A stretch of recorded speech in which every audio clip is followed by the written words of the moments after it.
నేత కార్మికులకు సంబంధించి కరెంటు బిల్లుల విషయంలో గత పాలకులు గత ప్రభుత్వం మోసం చేసింది, తిరిగి ఈ ప్రభుత్వం కూడా మోసం చేస్తున్నారు. గతంలో బీఆర్ఎస్ పార్టీ ప్రభుత్వం 50% సబ్సిడీ ఇస్తా అని చెప్పి ఇస్తాను మోసం చేసి పీకిన వాళ్ళు. ఇప్పుడు ఈ ప్రభుత్వం ఎన్నికల ముందు చెప్పింది, ఎన్నికల తర్వాత కూడా చెప్పిన నాయకులు, కానీ ఆచరణలో మాత్రం చూపెట్టే ప్రయత్నం చేస్తున్నారు. మోసం చేయడంలో ఇద్దరు ఆడతెరిపారు, ఆ పార్టీ ఈ పార్టీ.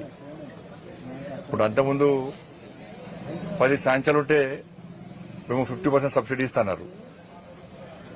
దాని తర్వాత ఏం చేశారు, వాళ్ళ పార్టీ వాళ్ళు పోయి మళ్ళీ కోర్టు పంపిస్తారు. ఇక కేసీఆర్ గవర్నమెంట్ సేమ్ అదే కదా, నోటిఫికేషన్ ఇచ్చుడు వాళ్ళ కోర్టు పంపుడు, ఏదైనా స్కీమ్ అనౌన్స్ చేసుడు వాళ్ళ కోర్టు పంపుడు, మళ్ళీ దాన్ని వేరే పార్టీ మీద నెట్టుడు. ఇప్పుడు గతంలో బీఆర్ఎస్ పార్టీ అదే కోర్టు పోయి ఏదో ఆర్డర్ ఉంది, కోర్టు ఆర్డర్ పెట్టి చెప్పి టైం పాస్ చేసింది. మిగతా వాటికి కోర్టు ఆర్డర్లు పనిచేయి, కోర్టు పట్టించుకోరు, కానీ వీటి మాత్రం పట్టించుకుంటారు.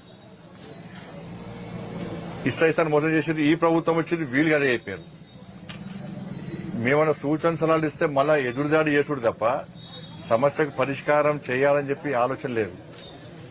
వాళ్ళ లక్షల బిల్లు తడిచి మోపడైనవి, వాళ్ళ ఆస్తులు అమ్ముకున్నా కూడా ఆ బిల్లు కట్టలేని పరిస్థితి. ఇప్పటికే పనులు లేక ఇబ్బంది పడుతున్న వాళ్ళు అప్పుల పాలే ఆత్మహత్యలు చేసుకుంటున్నారు. వాళ్ళకు ఒక భరోసా లేకుండా పోయింది, ఇబ్బందులో ఉన్నారు. మళ్ళీ ఇలా పెడమికలో పోయబడ్డట్టు వాళ్ళ మళ్ళీ చేసి మళ్ళీ ఈ ప్రభుత్వ వర్షంగా గదే పరిస్థితి వచ్చింది. వాళ్ళు లక్షల బిల్లు వస్తే మళ్ళీ ఎక్కడి నుంచి కట్టాలి ఆ పరిస్థితి. ప్రభుత్వం వేయాల్సిన బకాయిలు ఇయ్యారా, వాళ్ళకు ఒక ఉపాధి చూపట్టారా, వాళ్ళకు పని ఇయ్యారా, ఇచ్చిన హామీని నెరవేర్చుకోలేని పరిస్థితి. కాబట్టి చాలా సీరియస్ ఇష్యూ, దీన్ని పాలకులు పట్టించుకోవాలి. మీరు ఎన్నికల ముందు హామీ ఇచ్చారు, ఎన్నికల తర్వాత హామీ ఇచ్చారు, వాళ్ళను ఆదుకోవాల్సిన బాధ్యత ఉంది, వాళ్ళ బిల్లులను మాఫీ చేయాల్సిన బాధ్యత ఇవాళ పాలకుల మీద ఉంది. దీనికి మళ్ళా తిట్టి విమర్శలు చేసే ప్రయత్నం చేయకండి. సమస్యకు పరిష్కారం కావాలి, పరిష్కారం చూపెట్టాల్సిన బాధ్యత ఉంది.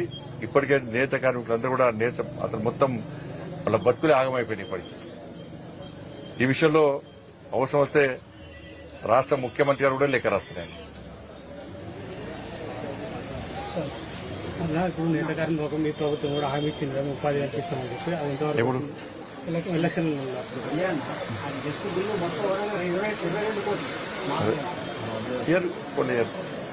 తప్పకుండా కేంద్ర ప్రభుత్వం తప్పుడు ఏం చేయాలో చేస్తాం, దాన్ని ఏం అనవలేదు. సమయం పక్కా చేస్తుంది దాన్ని.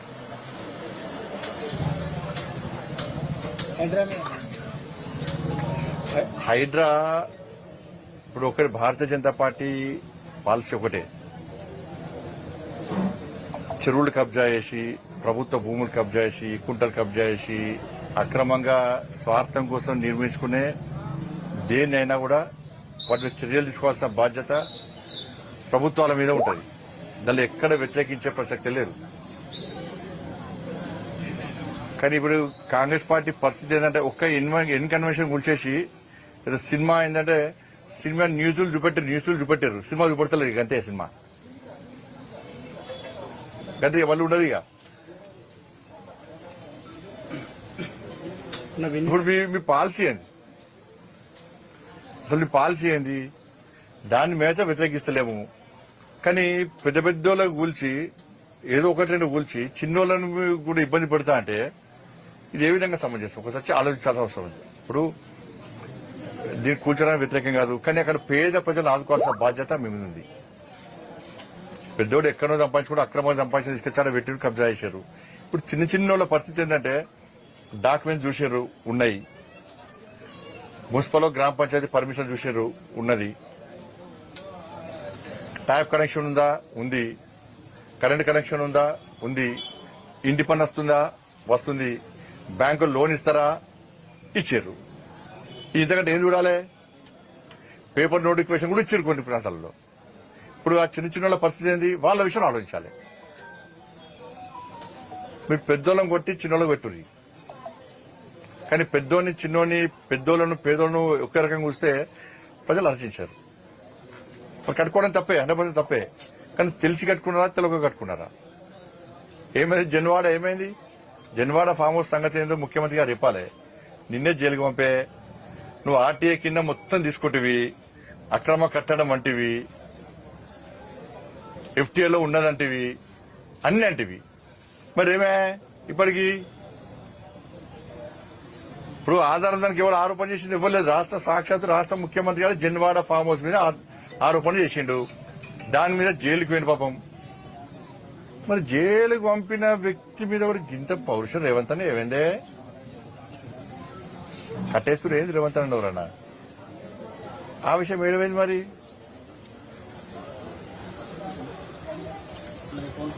ఇవాళ ఒక్క ఏరియాకి సంబంధించి కాదు, ఇవాళ అదేం చెరువే, అసదుద్దీన్ ఓవేసి సల్కం చెరువు, దాని మీద ఎందుకు చర్య తీసుకోరు? దానికి ఏం చేస్తారంటే ఒక ఆఫీసర్ అంటాడు నెక్స్ట్ అకాడమిక్ ఇయర్ లో యాక్షన్ తీసుకుంటారా. అబ్బా ఏం ఆప్షన్ చాలా బాగా ఇచ్చినావు, మొత్తం వాళ్ళ ఎగ్జామ్షన్ చాలా బాగా ఇచ్చినావు. దానిలో విద్యార్థులను ఆదుకోండి, దానిలో విద్యార్థులకు అన్యాయం చేసేటువంటి ప్రయత్నం చేయకండి. అంతకంటే టాప్ కాలేజీలో అడ్మిషన్ ఇప్పియండి, వాళ్ళకు ఏదో రకంగా వాళ్ళకి వెసులుబాటు కల్పించండి విద్యార్థులకు. కానీ దాన్ని ఎందుకు చర్య తీసుకోరు? అంటే దానికేమో 1 year ఎగ్జామ్షన్ ఇస్తారు, మిగతా వాటం కూర్చేస్తా అంటారు. ఇది ద్వంద్వ విధానాలు. కొంచెమన్నా ఆలోచన ఉండాలి. చెయ్యేస్తే మీ సంగతి చెప్తానాడు, వాళ్ళ కాలేజీలో చెయ్యేస్తే మీ సంగతి చెప్తానాడు. మా అటువంటి అయితే గుంజుకొద్దు లోపలికి. ఇప్పటికే బుల్డోజర్ పెడతాం మేము, మా ప్రభుత్వం అయితే యాక్షన్ తీసుకుంటే అందరూ తీసుకుంటాం. అంటే వాళ్ళు ఇప్పుడు ఎగ్జామ్షన్ ఇస్తారట. ఏమైంది పౌరుషం? అర్థం కాదు నాకు. ఇది పౌరుషం ఎడమైంది మరి. ఇప్పుడు చెయ్యేస్తే సంగతి చెప్తా అంటే వదిలిపడతారు. ఇప్పుడు అదే విధంగా మీరు ఎగ్జామ్షన్ ఇస్తే, వెసులుబాటు ఇస్తే అందరు చేయేస్తా అంటారు.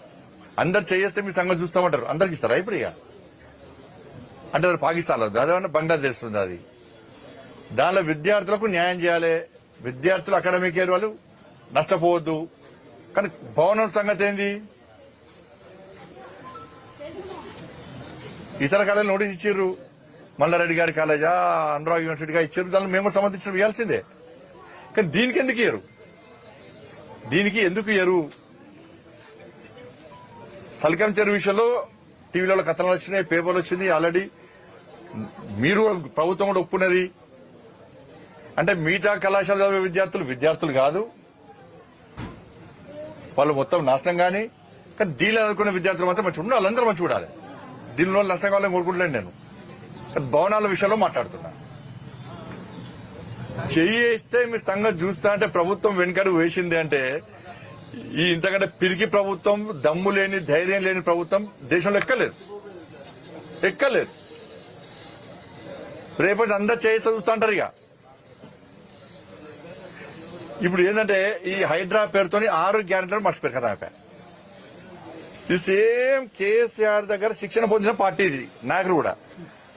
ఎప్పుడు ప్రజల నుంచి ఒక డిమాండ్, ఇప్పుడు రుణమాఫీ డిమాండ్ వస్తున్నది. ఏం చేస్తారు? మళ్ళీ హైడ్రా అన్నారు. ఇప్పుడు నెక్స్ట్ మళ్ళీ యువకులు రోడ్డు మీద ఆందోళన ఇస్తారు అనుకో, మళ్ళీ హైడ్రా లాంటిది ఇంకోటి తీసుకొస్తారు. చూడరు మీరు. ఇప్పుడు రుణమాఫీ ఏమైంది? ఇవాళ ఏమంటారు అంటే రుణమాఫీ విషయంలో సర్వే చేస్తారట. ఏం సర్వే చేస్తారంటే ఎంతమందికి లబ్ధి చేకుందో సర్వే చేస్తారట. ఇది ఉందా అన్న? అంటే రైతులు కట్టిన పైసలు వాల్మీకి బ్యాంకులకు పోయినాయి ఏమన్నా? కర్ణాటక వాల్మీకి బ్యాంకులకు పోయినాయి రైతులు కట్టిన పైసలు. 64 లక్షల మంది రైతులు రుణాలు తీసుకున్నట్టు బ్యాంకు దగ్గర లెక్కలున్నాయి. 47,000 కోట్ల రూపాయలు మీరు విడుదల చేస్తామో